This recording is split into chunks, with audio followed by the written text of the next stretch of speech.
Hello बच्चों, मैं Mansi Sharma mission ज्ञान से स्वागत करती हूँ आप सबका राजस्थान सरकार और वेदांता के CSR इनिशिएटिव ई कक्षा में। बच्चों, हम चैप्टर पढ़ रहे हैं डीप वाटर और आज के वीडियो में करेंगे हम इसी चैप्टर के क्वेश्चन आंसर्स। चलो बच्चों, करते हैं क्वेश्चन आंसर्स की शुरुआत। से whether the following statements are true और फॉल्स। अब आपके सामने ये जो वाक्य आ रहे हैं ना बच्चों, आपको बताना है कि ये वाक्य सही है या गलत।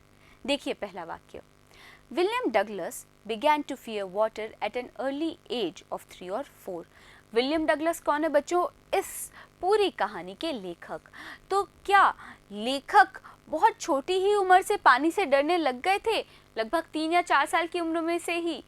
जी हाँ बच्चों, ये वाक्य बिल्कुल ट्रू है भाई, तभी तो उनके पिता उनको लेके गए थे ना एक बीच पर।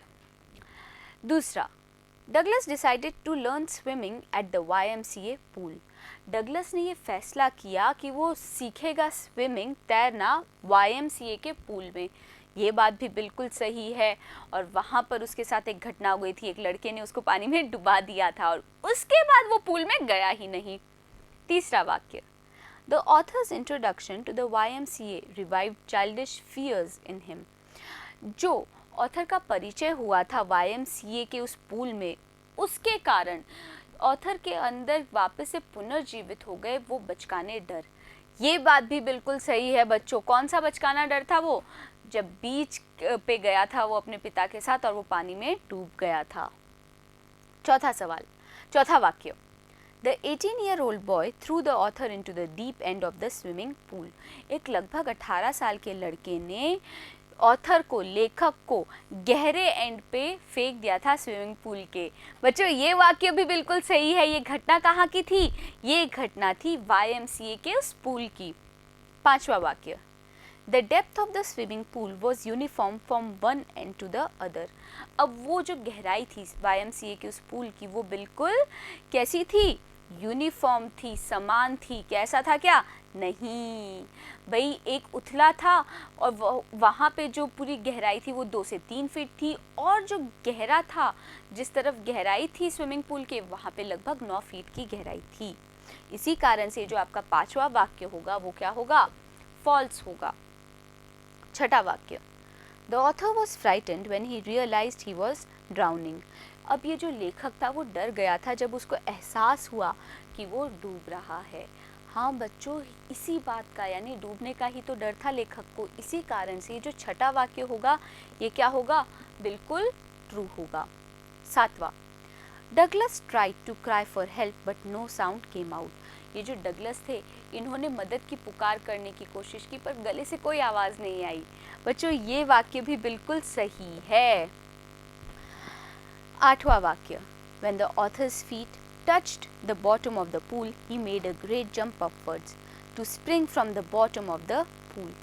जब लेखक के पैरों ने छुआ उस पूल के तले को, तब लेखक जोर से उछला ताकि वो उछलकर बाहर आ सके उस पूल के तले से। बच्चों, ये वाक्य भी बिल्कुल सही है। ऐसा उसने 2 बार किया, तीसरी बार तक तो वो बिल्कुल थक चुका था।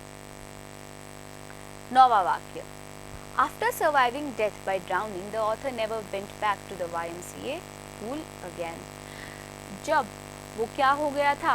बच गया था मृत्यु से डूबने के कारण, तब ऑथर क्या किया? ऑथर ने वो वापस से YMCA के पूल नहीं गया।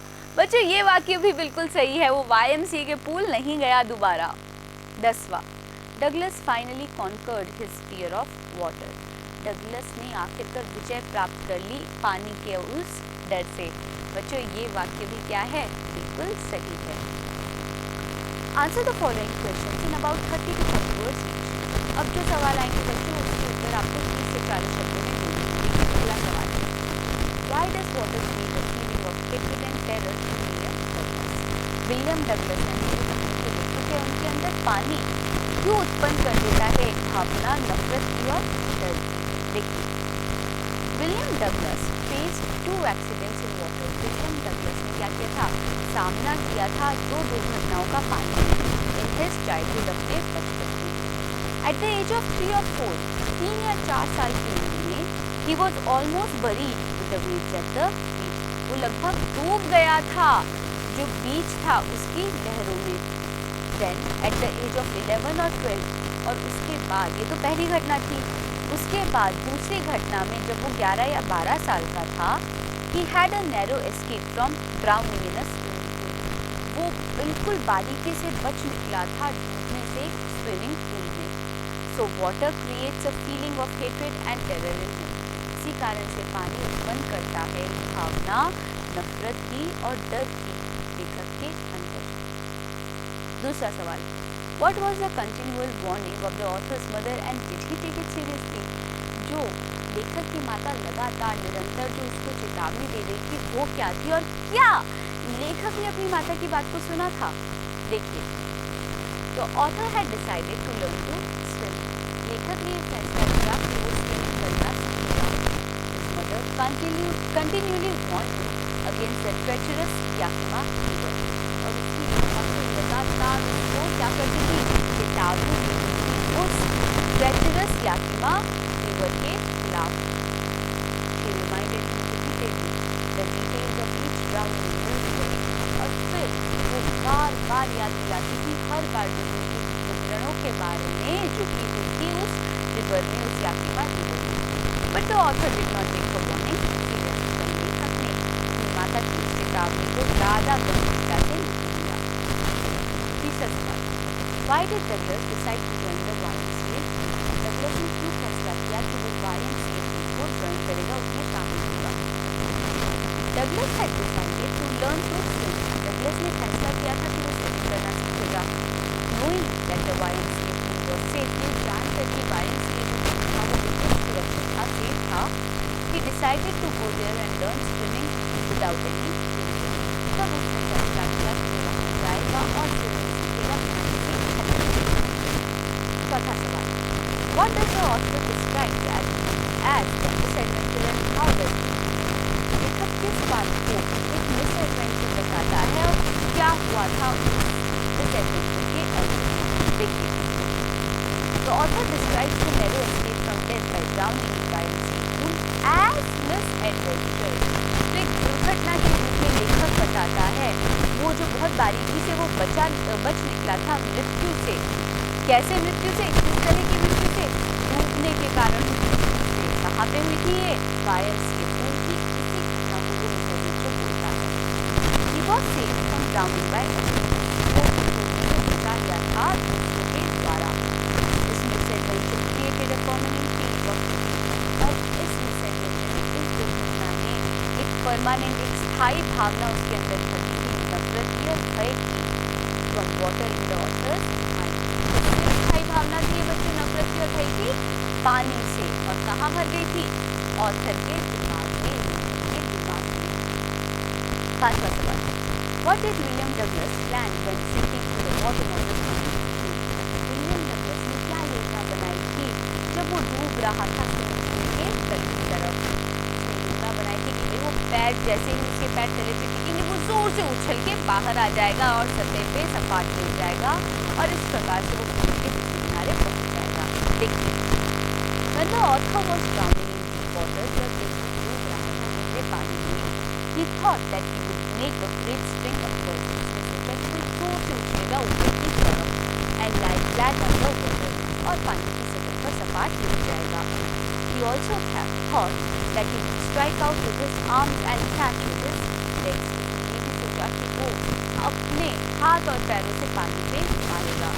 Then he would get to the edge of the pool और फिर उस पूल के किनारे तक पहुंच जाएगा. छठा सवाल, How did terror seize the narrator when he was going down and down and the yellow cloud water surrounded him? किस प्रकार से भय ने लेखक को पकड़ लिया जब वो नीचे और नीचे गहराई की ओर जा रहा था के और उसके आसपास केवल एक येलो कलर की पानी. देखिए बच्चों, when all his efforts to come out of the water failed, जब उसकी सारी पानी से बाहर आने की वो क्या हो गई? असफल हो गई. Terror seized him. एक भय ने उसको पकड़ लिया. He was shrieking under water. और वो पानी के अंदर चिल्ला रहा था. He felt paralyzed. वो कैसा एहसास कर पा रहा था? बिल्कुल शक्तिहीन होने का एहसास कर पा रहा था. Even the screams in his throat were frozen. यहाँ तक कि जो चीख थी ना उसके गले से जो निकलने वाली थी वो भी जम गई थी. He felt his heart and head pounding fast. उसको महसूस हो रहा था कि उसके दिल में और सर में जोर जोर से धड़कन हो रही है। 7वां सवाल, Where did the author find himself lying? Author ने खुद को कहाँ पे पड़ा हुआ, कहाँ पे लेटा हुआ पाया? When all his efforts to save himself from drowning failed, जब ऑथर की सारी कोशिशें डूबने से बचने की वो असफल हो गई, he felt himself close to death. तब उसने पाया कि वो मृत्यु के बिल्कुल निकट है। He was in a state of subconsciousness, और वो फिर एक ऐसी स्थिति में थी जो कि सबकॉन्शियसनेस थी। The next moment he found himself lying on his stomach beside the pool, और अगले ही क्षण उसने पाया कि वो पूल के बिल्कुल पास में पड़ा हुआ है, पेट के बल।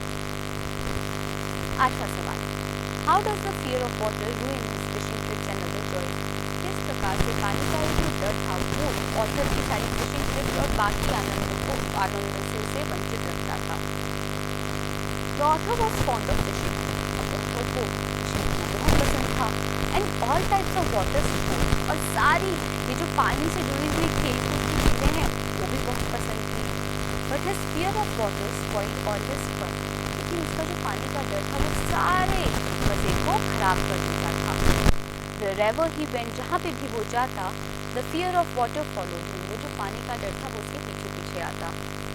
Ruined his fishing trips, और ये पानी का डर उसकी जो फिशिंग ट्रिप्स थी उसको बर्बाद कर देता था। Deprived him of the joy of canoeing, और वो वंचित रख देता था लेखक को उस आनंद से जो कि उसको मिलता कनूइंग से, बोटिंग से और स्विमिंग से।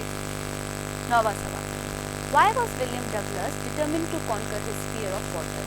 ये जो विलियम डगलस है जो कहानी के लेखक है वो क्यों डिटर्मिन्ड थे, बिल्कुल दृढ़ संकल्प उन्होंने लिया हुआ था कि वो विजय प्राप्त करेंगे पानी के उस डर से। देखिए, The author was fond of fishing. अब लेखक को क्या पसंद था? तैरना पसंद था, and all types of water sports, और हर तरह की वाटर स्पोर्ट्स भी पसंद थी। But his fear of water spoiled all his fun. लेकिन पानी का डर ये सारे मजे को खराब करता था। Wherever he went, this fear followed him. जहाँ पे भी वो जाता था ये डर उसके पीछे पीछे आ जाता था। So in order to enjoy life, इसी कारण से अपने जीवन का आनंद उठाने के लिए he was determined. लेखक क्या था बच्चों? दृढ़ संकल्पी था कि वो क्या करेगा? विजय प्राप्त करेगा पानी के उस डर से। 10वां सवाल, How did the author became a perfect swimmer? ये जो ऑथर था वो एक उत्तम स्विमर कैसे बना? तो author hired an instructor. Author ने क्या किया? हायर किया एक इंस्ट्रक्टर, एक प्रशिक्षक। Instructor first taught him to stay in the water. उस इंस्ट्रक्टर ने, उस प्रशिक्षक ने पहले उसको सिखाया पानी में डूबना। Then he taught him to put his face under water and exhale. उसके बाद प्रशिक्षक ने सिखाया कि किस प्रकार से वो अपना जो मुंह था वो पानी में डाले और फिर सांस छोड़े, and to raise his nose and inhale. और फिर सिखाया कि किस प्रकार से वो अपनी नाक पानी से बाहर निकाले और सांस ले। Next, he taught him how to speak with his voice.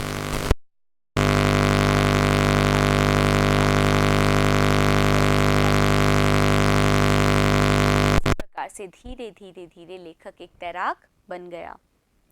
Answer the following questions in about 125 words each. तो अब जो सवाल आएंगे बच्चों उसके उत्तर आपको 125 वर्ड्स में देने हैं। देखिए, how does Douglas develop a sense of deep fear of water and what does he do to overcome it? Douglas के अंदर किस प्रकार से विकसित हो गया पानी को लेकर एक गहरा डर, और किस प्रकार से डगलस ने इस डर के ऊपर विजय प्राप्त की, इस डर से वो बाहर आया। देखिए, Douglas was a young boy. Douglas क्या था? एक छोटा सा बच्चा था। He went to swimming pool to learn how to swim. वो स्विमिंग पूल गया सीखने के लिए कि किस प्रकार से तैरना है।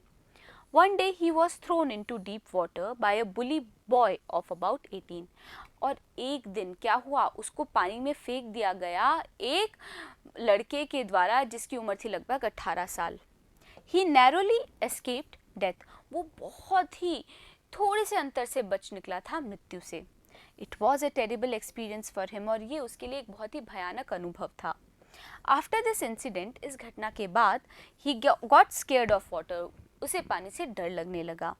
ही also had a fascination for lakes and brooks. पर उसको पसंद भी थी लेक्स और ब्रूक्स, छोटी नदियाँ। So he decided to overcome his fear of water. और इसी कारण से उसने फैसला किया कि वो पानी के उस डर के ऊपर विजय प्राप्त करेगा। फॉर दिस पर्पस, इस प्रयोजन से ही हायर्ड अ इंस्ट्रक्टर, उसने एक इंस्ट्रक्टर हायर किया. The instructor first taught him to stay in the water, उस इंस्ट्रक्टर ने पहले उसको सिखाया कि किस प्रकार से पानी में रहना है. Then he taught him to put his face under water and exhale. और फिर प्रशिक्षक ने सिखाया कि किस प्रकार से लेखक को पानी के अंदर मुंह डाल के सांस छोड़नी है and to raise his nose and inhale. और फिर अपनी नाक ऊपर उठानी है और सांस लेनी है. Next, he taught him how to kick with legs. और फिर इस प्रशिक्षक ने सिखाया लेखक को कि किस प्रकार से उसे अपने पैर से मारना है पानी को. Thus piece by piece और bit by bit, इस प्रकार से टुकड़े दर टुकड़े, और जो bit by bit है, bit भी क्या होता है बच्चों, टुकड़े, तो जो लेखक था वो बन गया एक एकदम उत्कृष्ट स्विमर, तैराक. Then he went to several lakes and swam alone to overcome his fear of water. और फिर लेखक कई लेक्स पे गया और अकेला तैरा अपने उस डर को ओवरकम करने के लिए. Thus maintaining his confidence and spirit, he became free from this fear. और इस प्रकार से बनाए रख के अपना आत्मविश्वास और अपना जोश, वो मुक्त हो गया इस डर से. दूसरा सवाल, Who helps the author in becoming a perfect swimmer and how? कौन ऑथर की एक परफेक्ट स्विमर बनने में मदद करता है और कैसे करता है? वो मदद होती है एक प्रशिक्षक के द्वारा, इंस्ट्रक्टर के द्वारा. चलो देखिए. The instructor of the author helped him to be a perfect swimmer. जो इंस्ट्रक्टर थे इस ऑथर के, उसने मदद की थी इस ऑथर को एकदम उत्तम उत्कृष्ट स्विमर बनने में. He had to put in extra effort for the purpose. और इसके लिए उस प्रशिक्षक को ज़्यादा एफर्ट, ज़्यादा कोशिशें करनी पड़ी. The instructor used a rope and pulley to train the author. वो जो इंस्ट्रक्टर था वो एक रोप और पुली का इस्तेमाल करता था उस ऑथर को ट्रेन करने के लिए, प्रशिक्षण देने के लिए. He held on to the end of the rope. वो जो प्रशिक्षक था वो रोप का एक सिरा पकड़ता था and made him go back and forth across the pool over and over again. और वो क्या करता था, आगे पीछे चलवाता था पानी में उस लेखक को बार बार. Whenever the instructor relaxed his hold, जब भी जो इंस्ट्रक्टर था वो ढीला छोड़ता था अपनी पकड़ को on the rope, अपनी रोप पर, the author would get extremely frightened. जो लेखक था वो बहुत ज़्यादा डर जाता था. The instructor created confidence in Douglas.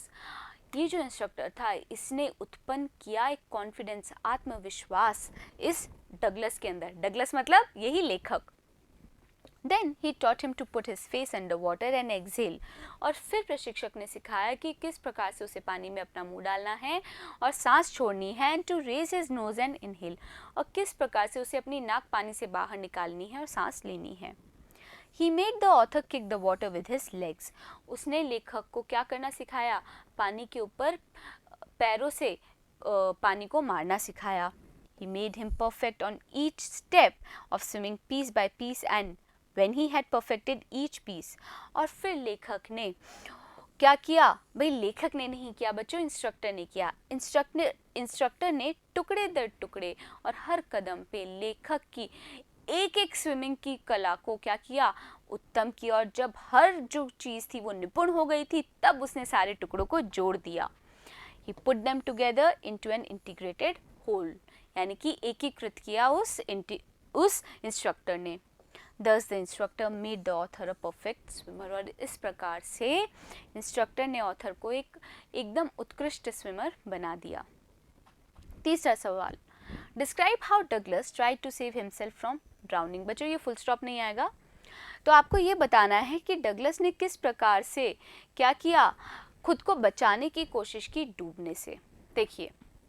Once a bully boy of about 18 years old threw Douglas into deep water. एक बार एक 18 साल के हट्टे कट्टे लड़के ने फेंक दिया डगलस को पानी में. While going down, he was frightened. जब वो नीचे डूब रहा था वो डरा हुआ था.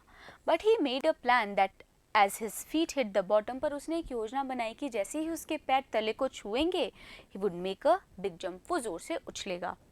Come to the surface, वो सरफेस पे आएगा, सतह पर आएगा. Lie flat on it, और उस सतह पर सपाट लेट जाएगा. And paddle to the edge of the pool, और वो हाथ पैर चला के पूल के किनारे पे आ जाएगा. But this jump couldn't make him reach the surface. पर ये जो जंप था वो उसको सतह पर नहीं ला पाई. A great force was pulling him down. एक बहुत बड़ी शक्ति उसको नीचे खींच रही थी. As he was going down, जब वो दोबारा नीचे डूब रहा था, he remembered his strategy. उसको अपनी रणनीति याद थी. He would spring from the bottom of the pool. वो उछल के क्या करेगा, पूल से बाहर आएगा and come like a cork to the surface. और बिल्कुल कॉर्क की तरह, बोतल के ढक्कन की तरह सतह पर आएगा. In the midst of stark terror, उस भय के बिल्कुल मध्य में, he again jumped as he hit the bottom. वो फिर से उछला जैसे ही उसने तला छुआ. But the jump made no difference. पर इस उछाल से क्या हुआ, कोई फर्क नहीं पड़ा. He looked for ropes. वो ropes को ढूंढने लगा, रस्सी ढूंढने लगा, ladders ढूंढने लगा और water wings ढूंढने लगा. But there was nothing. पर वहाँ पे कुछ नहीं था. He tried to scream but couldn't. उसने चिल्लाने की कोशिश की पर वो चिल्ला नहीं पाया. Thus, he very courageously tried to save himself from drowning. और इस प्रकार से पूरी हिम्मत के साथ में लेखक ने कोशिश की खुद को डूबने से बचाने के लिए. But he didn't succeed. पर वो इस चीज़ में सफल नहीं हुआ. चौथा सवाल, What things of joy did the author miss due to his fear of water? भाई पानी के डर के कारण कौन कौन सी जो चीज़ें थी जो उसको आनंद दे सकती थी वो उसको मिस कर रहा था ऑथर.